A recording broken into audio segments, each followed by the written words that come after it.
Welcome back. It is Friday, July 12th, and the MLB. Our 4 best bets are on the way. What's going on, everyone? It's Austin, joined by Logan. Let's recap yesterday, a 1-3 day. Man, it feels like we have a couple good days in a row, followed by just a disaster of a day. Reds minus 1.5, our only winner of the day. We appreciate the Reds for doing their job. That was plus money. My 2 picks flopped. Devers just didn't see the ball well. Nationals first 5 team total. I'm not touching another Nats pick until maybe August. That team is just absolutely broken. And then parlay of the day, Ohtani did not come through for us. Just a frustrating day, but you know what? We got 3 days before the All-Star break, and we're locking in. We got Friday, Saturday, Sunday before, you see some All-Star break activities. Hopefully, we can have a good stretch, and hopefully, if you are new, you would go do us a favor, hit that subscribe button, drop a like, spread some good vibes. It is Friday. Let's dominate. Let's go 4-0 today. Let's bring some more good vibes back on the channel. Let's talk about our first pick of the day. Is our parlay of the day. Now, after hitting about 7 of these in a row to start July off, we've been a little bit cold these last week or so. So we're going to lock in. We need a winner. We keep going 1 for 2. It's not like, knock on wood, that we've been going 0-2. It's just one guy is just going 0 for 4 out there, which is painful to watch. But we really like the 2 hitters we're going to choose today. And eventually, we're going to start getting those timely hits. And I certainly think they will come today. So check out that parlay today, our first pick of the day. Link in the description, pinned comment, and at the end of the video. But Logan, you got 2 picks today. We'll let you lead off with your game pick. Who are you backing today? Yesterday, the game pick was sweat-free with the Reds on the run line. Let's continue seeing the board well. I'm going to a team total in this one. I'm taking the Milwaukee Brewers team total over 4.5. Minus 113 odds on FanDuel is your best value here. Now, the Brewers, I don't know if you heard, around the world, they were getting no hit through 7. Paul Skeens masterclass. He absolutely cooked them. He made them look stupid up at the plate. Now, if I'm the Brewers, and I'm in the Brewers clubhouse, which I'm not, but I'll pretend like I am, I imagine after getting shut out like that and absolutely cooked, that you come out pretty inspired the next day to bring the bats and to bring the offense and just put the ball in play. I mean, hell, they weren't even really putting the ball in play against Paul Skeens till the very later innings. He was just striking them out, making them swing and miss. I really think they're going to be better offensively today. I mean, simply they have to. They scored nothing yesterday. And today, I like their matchup against Jackson Rutledge and the Nationals. Jackson Rutledge starts for the Nats, 9 ERA and a 2 WHIP. Terrible numbers. It's limited sample size, but terrible numbers for Rutledge. He only went 1 inning in his most recent start, gave up a home run. I mean, what more do you not want as a pitcher? I really think the Brewers tee off on this guy. In his career, with more sample size to his name, Rutledge has a 6.86 ERA in the majors, and then in AAA this year he had a 6.66 ERA in 16 games. I mean, look, you got to earn that 6 ERA, and he's been earning that 6 ERA. I'll go ahead and take a shot on the Brewers being able to hit a guy with a career pretty much 6 ERA across the board. The Brewers offense as well, they looked terrible yesterday, no doubt about that, but they're 4th best in the NL in OPS and runs scored. This is an offense that just had an off day, and they just faced a really, really good pitcher yesterday. Now they're facing a pitcher that doesn't really miss any bats. They should be able to put balls in play against and get those extra base hits against. Milwaukee hitting 247 against Rays at home this season. Still, with a better sample size, I think they bring the bats today. And then we talk about the bullpen, because Rutledge, who knows how long he goes? Does he even go 5 innings? I'm not sure. But what I do know is the bullpen behind Rutledge has been terrible as well. There will be plenty of run opportunities for Milwaukee, even when Rutledge comes out of the game. And 2 of the better relief pitchers for the Nationals, Harvey and Finnegan, have both been getting hit around. I mean, I would not want to be managing the Nationals bullpen right now because, 2 of their more reliable arms have been terrible for them recently. And I'll gladly take all the run opportunities we're going to get with this Brewers offense against these Nationals bullpen arms. Give me the Brewers team total over 4.5. I love it as a bounce back spot for the Brewers at home. They got embarrassed yesterday. Hopefully they bring the bats for us today. But Austin, where are you going for your pick? Going out to Phoenix, a late night game between the Blue Jays and the Diamondbacks. I'm taking actually a pitching prop, and I'm going to Ryan Nelson of the D-backs, taking us under 17.5 outs, minus 130 on DraftKings. Now, I have a little bit of scar tissue of taking an under against the Blue Jays, not because the Blue Jays bats didn't show up, but if you recall, I haven't really taken a lot of under for outs props because who really wants to root against a guy? But the last one I think I did was Brady Singer against the Jays. They lit him up, and the Royals let Brady Singer go out there and throw 110 pitches. And that's how we lost our outs prop. Hopefully that's not the case for Ryan Nelson. I don't even think he's thrown 100 pitches once this season. So if he wants to do it for the first time this year, today, that would just be hilarious. But let's talk about why I think he's going to get rocked a little bit by the Blue Jays. Now, Nelson, if you look at his numbers on the year, 5.08 ERA and a 1.48 WHIP. He, unlike most pitchers where they're normally better at home, he's actually much worse at home. His ERA 6.69 at home with a 1.74 WHIP.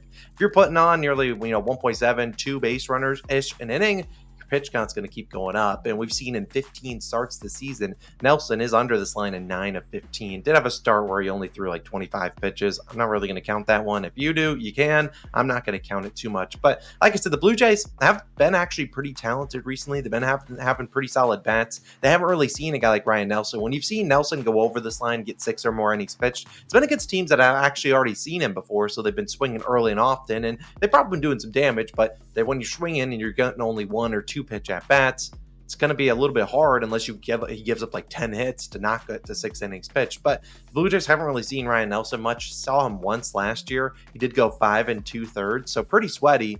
Gave up 9 hits, only 1 earned run. So was able to get out a lot of jams. If he maybe gets into more jams there and the Blue Jays are getting those timely hits, well, he might not last too long. If he's giving up 9 hits, that could sometimes be like 4 or 5 earned runs. I don't think the D-backs will let him be a punching bag out there. But like I said, he was able to navigate jams. That was against the Blue Jays, a team that was really bad with runners in scoring position last year. They started off this year pretty bad, but they've been pretty decent. Last month, since June 11th or so, Toronto, 4th best batting average, 3rd best on base percentage, 7th highest WRC plus, 12th lowest K percentage with runners in score position. This has been a team that's been able to get those timely hits. We kind of saw them do that yesterday against the Giants, really all in that Giants series. Now, obviously, traveling here to Arizona, so not a big, travel commitment. I think they'll be able to get some opportunities here against Ryan Nelson. I'm not backing them to score runs because, if I back the Blue Jays to score runs, they're going to get bases loaded, no outs, and not score because that's just what happens if I back the Jays. But we don't need them to score runs here today. We just need them to run up some pitch counts. I mean, look, this season they've been a top 10 unit versus right-handed pitching and a top 10 unit in terms of seeing pitches per plate appearance. So they've just been really, really good over this past month. I'll be willing to trust him here. I mean, Nelson is a guy that he does not qualify for most, pitches per inning and things like that. But if you were to qualify him, if you had, the proper batters faced, he'd be 53rd out of 68 qualified pitchers in terms of pitches per inning at about 16 and a half.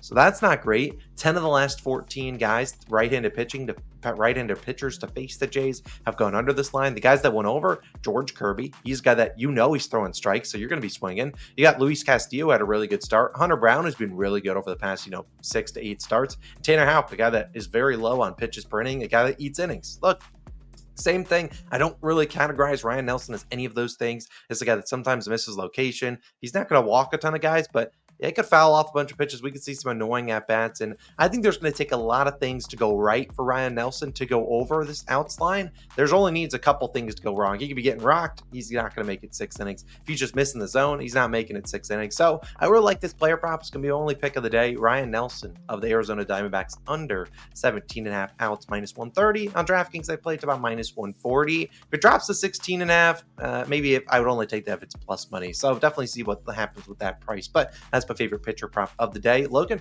wrap things up with our 4th and final play of the day, and you're rocking his jersey. I am rocking his jersey. You already know where I'm going. I'm sure if you tune into this video, you're like, oh, he's wearing his Phillies jersey. He's rolling with Trey Turner over 1.5 total bases, minus 120 odds on Bet365 is your best value there. Yeah, I'm back on the Trey train. The guy that's just been so good to our money over the last 2 seasons even. Trey has cashed his bases now in 4 straight at home. I wasn't on his bases yesterday again because I told you it's like a principle thing. I don't take them at like minus 145, but hell, he hit a home run, so he cashed his 4 bases there if you want it. Trey is seeing the ball well right now, and what you always hear these commentators say, well, he's seeing the ball well right now. What does that mean? He's just picking up all the pitches. He's making the baseball look like a beach ball. He's hitting it to all parts of the field. He is getting it done in any way possible and getting those extra base hits. Trey also, this is crazy, he has a hit in 22 of his last 23 home games. I mean, he's cracked at Citizens Bank Park. That's where we're taking him today. At home, Trey's hitting 375 this season. Today, his matchup, he faces Hogan Harris and the Athletics. Hogan Harris is obviously a lefty. Against lefties, Trey's hitting 400 this month.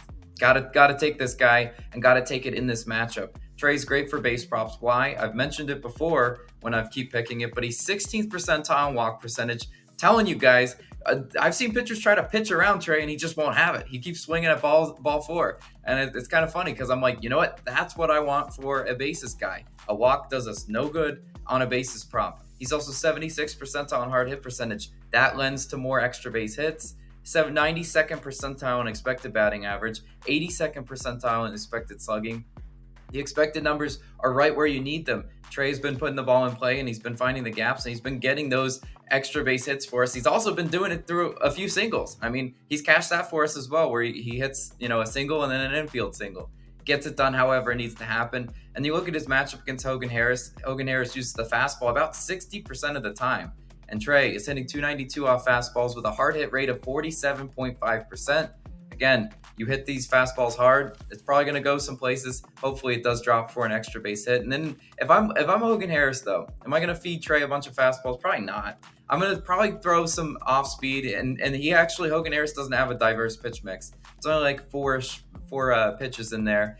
I would be throwing, Trey some slider, because that's also his secondary off speed pitch. Well, Hogan Harris, he throws the slider. Trey's hitting 319 off that pitch. Again, Trey's seeing the ball well. He's seeing pretty much all pitch mixes well these days. We have to trust our 2023 COS Hall of Famer to get it done for us today, and maybe be like a 2024 COS Hall of Famer as well when the year is all said and done. I love Trey right now. He's just red hot. Why he's red hot, I will happily lose a unit on just taking a hitter that's seeing the ball well and that's been respecting our money. Give me Trey. Hopefully he gets it done for us once again today. Yeah, we got to roll with Trey until he hurts us, and he's just been too good. So Trey Turner over in base is our final play of the day. Get Brewers team total over 4.5, and my favorite pick, Ryan Nelson, under and outs. But like I talked about at the beginning of the video, have a parlay of the day, and we are locking in. We're getting this one done. We're cashing a parlay to wrap up Friday. So definitely check it out. Top link in pinned comment description, and I'll also link it on the screen once it is live. If it isn't linked on the screen, do us a favor, go check out our Padres blog where you get to see that crazy comeback victory last Friday on July 5th, where we were out there for Logan's bachelor party. So go check it out. But Austin Logan, we're signing out. 4-0 day, and I'll record short list tomorrow. Maybe. We'll see. I don't know. I'll do anything for some winning days out here. Y'all have a great day. We'll see you guys back again on Saturday with some more picks. See you then. Peace.